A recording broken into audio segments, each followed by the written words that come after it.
So basically, I ended up in a state of mild mania, and that's how my friends and family got me into like 5 days in a psych ward. And it's really like, that sounds kind of extreme, but it was not bad at all. And what happened was I started like meeting a lot of extremely interesting people through my channel and just like networking better and better.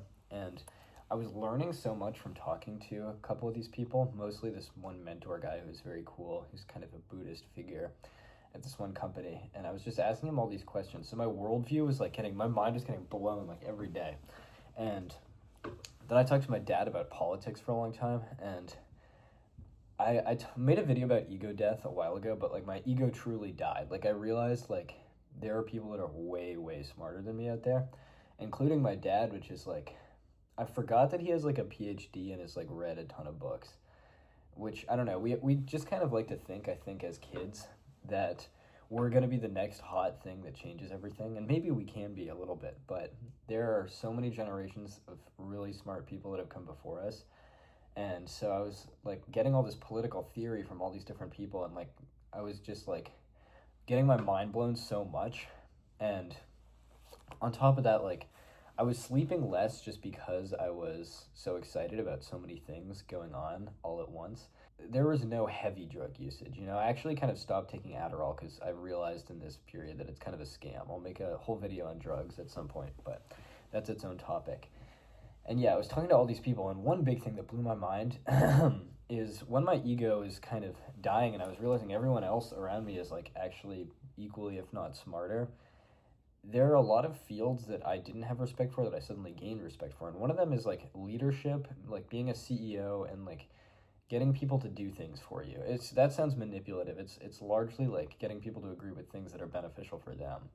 I thought that was kind of a fake field, but that's a very real field, and it's a very real skill you can pursue. And I started kind of doing that. Like I was talking to so many people. Like I went from coding all day to just like being on phone calls with all these very interesting characters, guys from Silicon Valley, guys from the channel, guys from just all over the place. And I was just talking to so many people, and I went into kind of a manic state. They technically consider it hypomania, which is like below mania.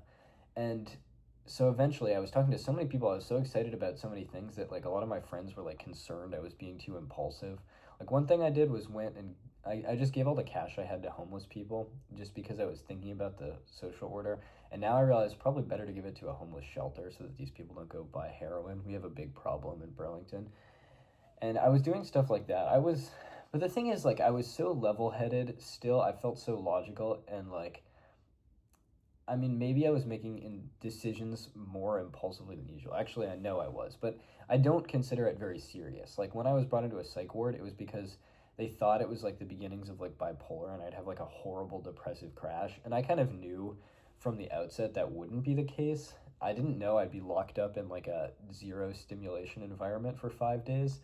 But I realized at a certain point, like, there's literally no point in fighting this because it'll just make me look so schizo if I do. And, like, even if this is really dumb and overkill for the situation, I'm just not going to act like that. Because the difference between, like, Terry Davis and someone who is very successful with bipolar is, like, they recognize that doctors are, like, know what's best. And they're not like, I'm the supreme being from God who's been reincarnated and I know all fields. Like, I didn't go to med school. I'm not a psychiatrist. I don't know. Maybe I do have bipolar.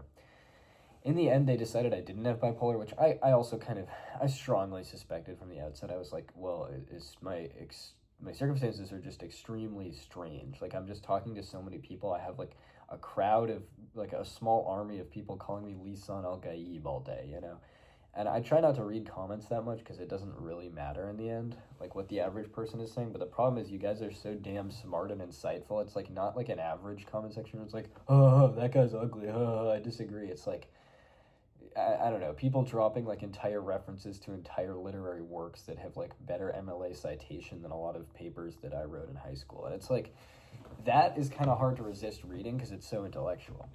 And on top of that, I'm just talking to so many people, and like, I was finally, I don't want to say finally because it's been a long process, but like reaching success in a lot of areas, talking to people that move big amounts of money around and like see my channel and are like, yo, dude, you've collected a bunch of like people that are extremely good programmers, and if we could like work together with you and like get these guys in positions of high impact and like startups for the future. Like I was like, oh my god, I'm on the forefront of Gen Z. I'm one of the people that's like gonna do a lot of the cool stuff, you know.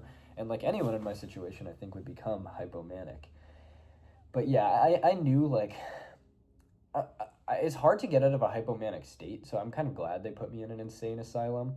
But like literally, it was annoying because within like I don't know 4 hours of being there, I was back to my normal state, and then I had to stay there for 5 days. And in a way, it was kind of good because there's absolutely nothing to do there, and they let me have my phone, which is kind of ridiculous. But I didn't like. I kind of went with the flow. I was like, okay, maybe people are right. Maybe I'll just stop making phone calls and stuff, even though they would have let me. And so I just read stuff. I read Dune. I want to talk about Dune at some point because it's a pretty brilliant piece of work. I've read it before, but I read it again. I read this board game theory book. I kind of got done with my board game, and I realized there is so much you can get done when you don't use the internet and don't spend all your time frantically rushing from thing to thing. We feel so productive when we're doing a lot of different things, but in reality, your best bet for getting real stuff done is just sit there and do it for like 6 hours until it's done and not get distracted. So that was great. And I realized like I have ADHD, but ADHD is just like a spectrum you can overcome. And like what I would do is sit there and every fiber in my body just wants to move and like jitter and like just move around and pace and do stuff. And like if I resist that hard enough, it's like a skill you can practice. You can practice sitting still. You can practice reading. When I'm reading, I'm like, oh, I want to move my hand. I just want to do all these other things. Just things come to my mind constantly. I should go brush my teeth. I should go do this. And just sitting there resisting them for like 8 hours a day, I think maybe a little stronger at it, but it's something like if I practice all the time and kind of isolate myself, it's like it's something that you could get a whole lot better at.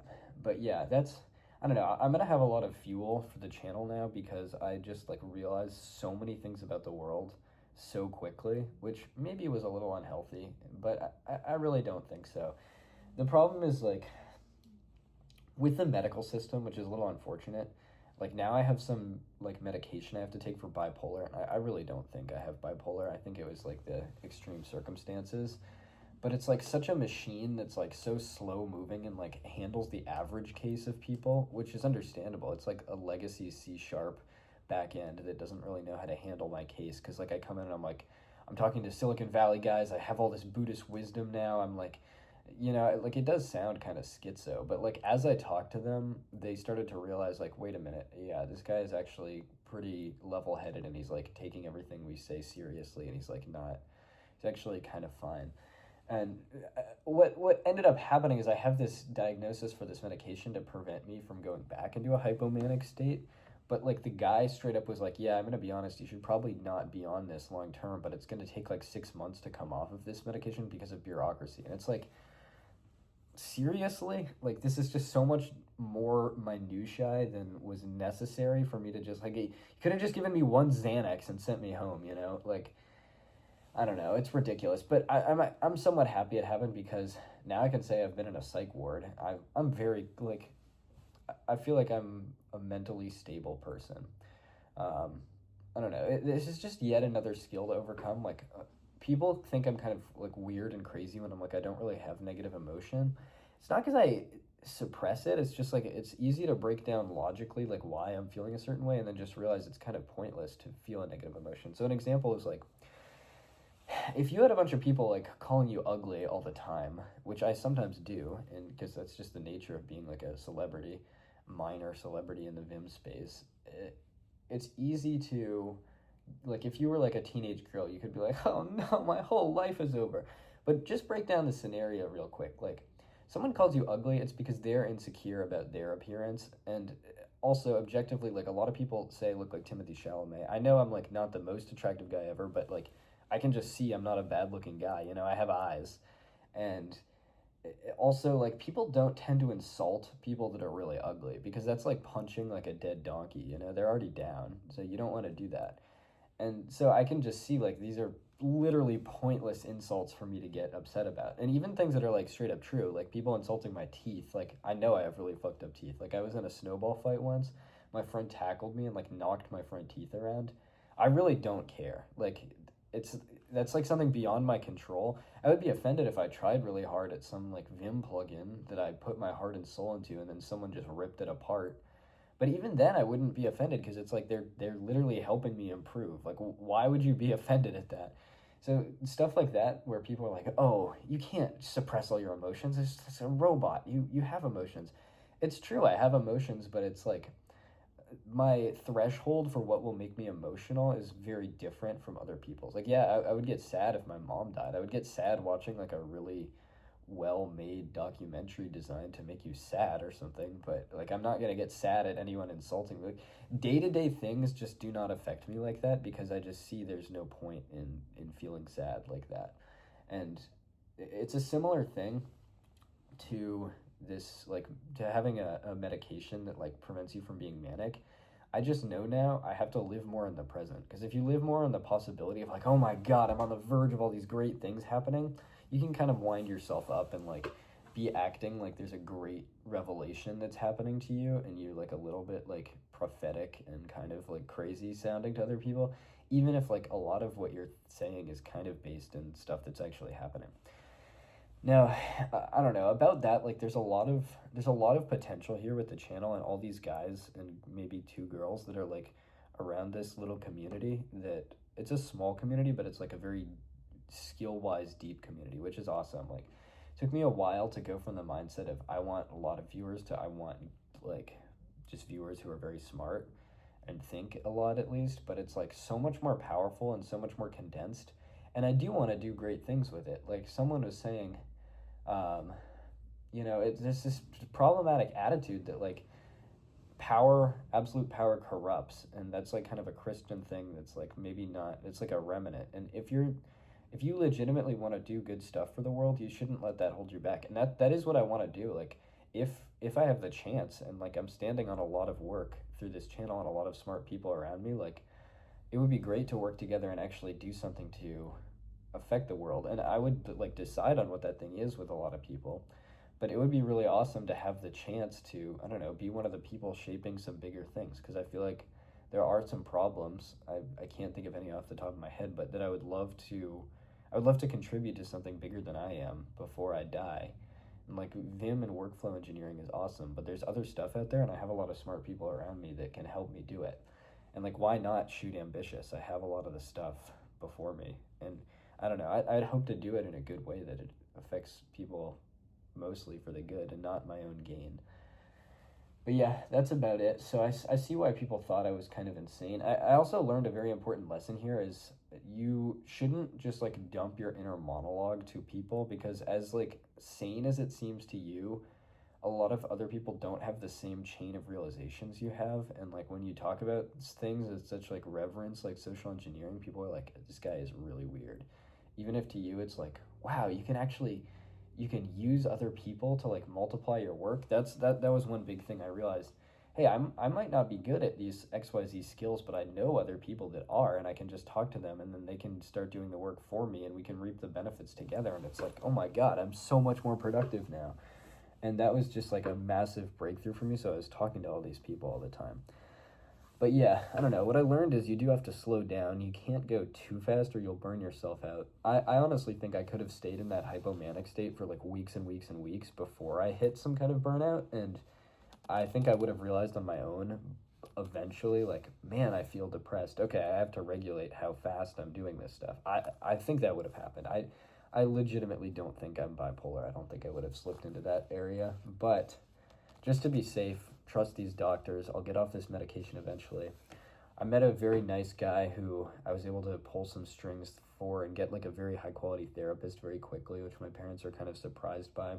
And I'm very interested in talking to a therapist, but it needs to be a specific type of person. I know there's like, a therapy gets a bad name, but I need like a very competent therapist. Like a therapist that's like, oh, who has like a billion cats, and is like, oh, you just have to embrace your feelings. They're bad therapists, but I need a therapist that's like a wise old person. She doesn't seem old. She's just like, she knows what's up.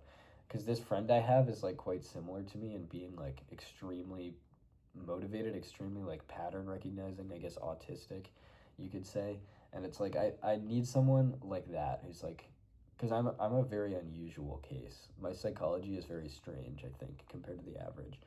But yeah, having someone like that can explain to me why I'm so ambitious, why I do all this stuff I do, and like, is it because I have some chip on my shoulder? I don't know. Like, I just like doing stuff to the extreme. It makes me happy. And yeah, that's about it. Just don't go so hard you burn yourself out, but also have some faith in the most competent people around you. That goes for all the doctors and everything like that, but also people like me. Like, I'm glad I was able to convince everyone that I'm like still a sane person. And oh, one more thing about this that's gonna be so annoying is now a lot of people look at me with like a tiny bit of suspicion because they think everything I could be saying is like tainted by some form of insanity, which is so annoying.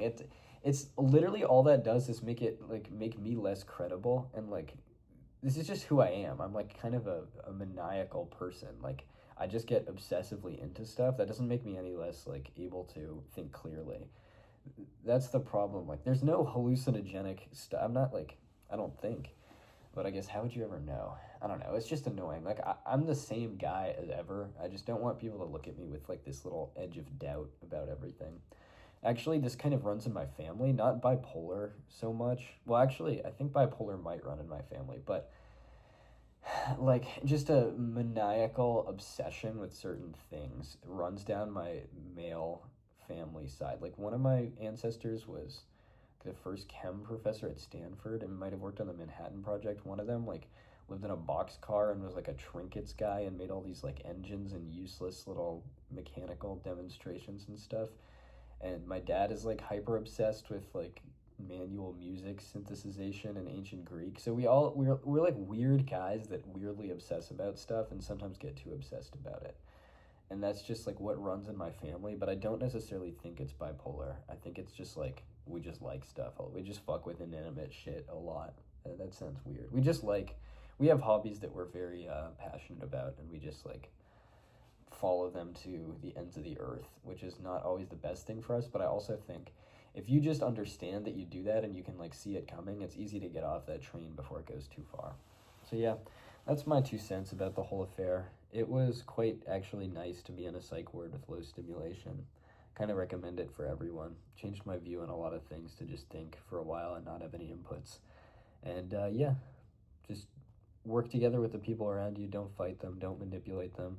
Or do manipulate them if you think you know what's best, but who am I to say what's best for everyone? I think we should all decide what's best collectively and then make decisions. Like an oligarchy is a lot better than a monarchy. Maybe. I don't know. Human power structures are very complicated. We're complicated creatures. All right, I'll catch you next time.